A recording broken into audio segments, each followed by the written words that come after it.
U.S. Air Force was working in bioenvironmental engineering. So what bioenvironmental engineering is in the Air Force is equivalent to that of the OSHA and the EPA, if you're familiar with that. So we were an embedded liaison to make sure that we were tracking all of the aspects and impacts of the military, meaning what is the military doing and how is it impacting the environment, because we were accountable for that. One day I was going through that computer system, which if you want to look it up, it's called an Air Force Form 3952. It is the approval of hazardous materials. I was finding tons and tons of large quantities of aluminum, barium, strontium in the forms of oxides and sulfates. So I started asking questions. And at that point, my demonization began. You know, I made my rank.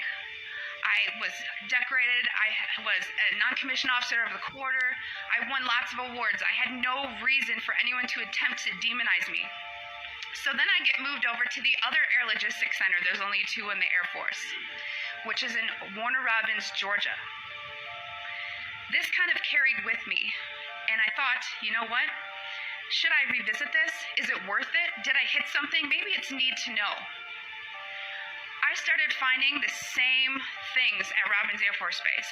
I was now doing some more investigation work. Part of what I did was to use a high volume air sampler to air sample up to, I'd say, a football field in about 10 minutes. I also conducted soil sampling because I thought, you know, if this is real and they are spraying this, it's going to get to the ground. So I conducted air sampling, I conducted soil sampling, and I was getting high levels of these contaminants. When I started asking the question again under a new commander,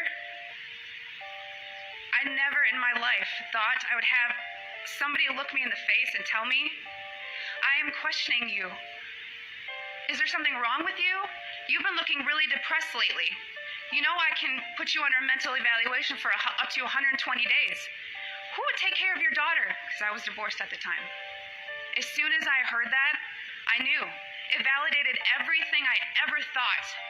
And I thought, I've spent 9 years of my life trying to protect human health, and here we are violating law after law after law. Just sitting here, instead of protecting the people, we are poisoning the people. So I just want everyone to know and understand that of all things, of all the freedoms that we are losing, geoengineering is the #1 issue that we are facing. Because you can have guns and money, and you can have everything. If you don't have food and water, and you are dying of respiratory or neurological illnesses, what does it matter? So you've heard about vaccines, and you'll hear, you know, about smart meters, and you'll hear about other issues like fracking. These are all systemic effects. We are getting overexposed to toxins. People will tell you fluoride's in the water, but it's not a lot. It is a lot because you're getting it everywhere in your food. You know, water that you drink, everything is washed with that water. And you're getting your vaccines. All this, it's a coupled systemic effect, and our bodies cannot metabolize these toxins. So I just want to thank you for taking the time to listen to my story, and I will continue to shout from the rooftops.